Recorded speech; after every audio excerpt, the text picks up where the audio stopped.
విజయ dairy విభజన అంశం ఇంకా సాగుతూనే ఉంది. విజయ డైరీ ఏపీ, తెలంగాణ డైరీలుగా ఏర్పడినా లాభం లేకుండా పోయింది. ఏపీ డైరీకి చెందిన ఉన్నతాధికారుల కుట్రలకు తెలంగాణ ఉద్యోగులు, పాడి రైతులు తీవ్ర ఇబ్బందులు ఎదుర్కొంటున్నారు.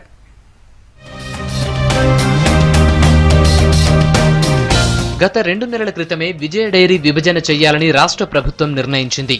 దానికి సంబంధించి జీవో రిలీజ్ చేసింది.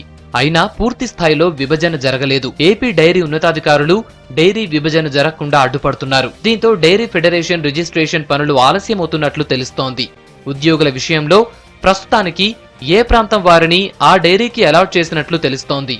ఇక కార్పొరేషన్ విభజన జరిగితే ఆస్తుల పంపకాల్లో క్లారిటీ వస్తుందని చెబుతున్నారు Telangana dairy MD Nirmala.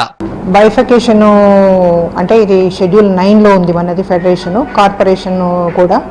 So schedule 9వి పెండింగ్ ఉన్నాయి గవర్నమెంట్ లెవెల్లో. అయితే ఈ లోపల మన ఫెడరేషన్ ఒక డైరీదే మిగిలిపోయి ఉండింది, ఫెడరేషన్ రిజిస్ట్రేషన్ చేసుకోకుండా. కంబైన్డ్గా మొన్నటి వరకు జరిగింది. అయితే ప్రపోజల్ గవర్నమెంట్కు పంపించి తెలంగాణ ఫెడరేషన్ కింద రిజిస్ట్రేషన్ చేయించుకొని ఇప్పుడు మన తెలంగాణకు సెపరేట్గా ఫెడరేషన్ మనము వర్క్ చేసుకుంటున్నాం. కార్పొరేషన్ నుంచి లీజ్ తీసుకొని ఫెడరేషన్ నడుపుకుంటుంటాం. సో కార్పొరేషన్ డివైడ్ కావాలి. కార్పొరేషన్ డివైడ్ అయితేనే ఆస్తులు డివైడ్ అవుతాయి. సో దానికి ఇంకా టైం పట్టేటట్టుంది. ఏపీ డైరీ ఉన్నతాధికారుల కుట్రలకు బలవుతున్నామని ఆవేదన వ్యక్తం చేస్తున్నారు ఉద్యోగులు, పాడి రైతులు. విభజన జరగకుండా అడ్డుపడుతున్న ఆంధ్ర ఉన్నతాధికారులు డైరీ అకౌంట్స్ ఫ్రీజ్ చేయించినట్లు తెలంగాణ ఉద్యోగుల సంఘం నేతలు చెబుతున్నారు.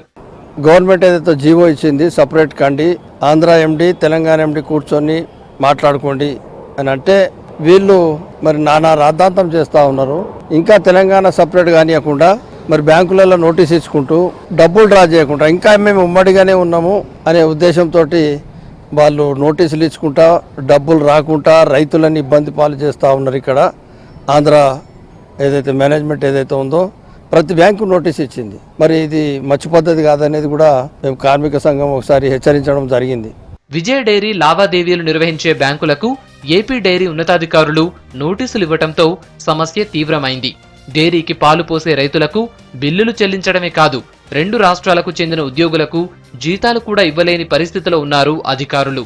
గత 2 నెలలుగా జీతాలు చెల్లించడం లేదని ఏపీ డైరీ ఉద్యోగులు వాపోతున్నారు. మొత్తానికి విజయ డైరీలో విభజన అంశం ఇప్పట్లో కొలిక్కి వచ్చేలా లేదు. పూర్తి స్థాయిలో విభజన జరగాలని తెలంగాణ ఉద్యోగులు కోరుకుంటే విభజన వద్దే వద్దంటూ ఏపీ డైరీ ఉద్యోగులు అడ్డుపడుతున్నారు. దీంతో ఇటు రైతులు, అటు కింది స్థాయి ఉద్యోగులు ఇబ్బందులు పడుతున్నారు.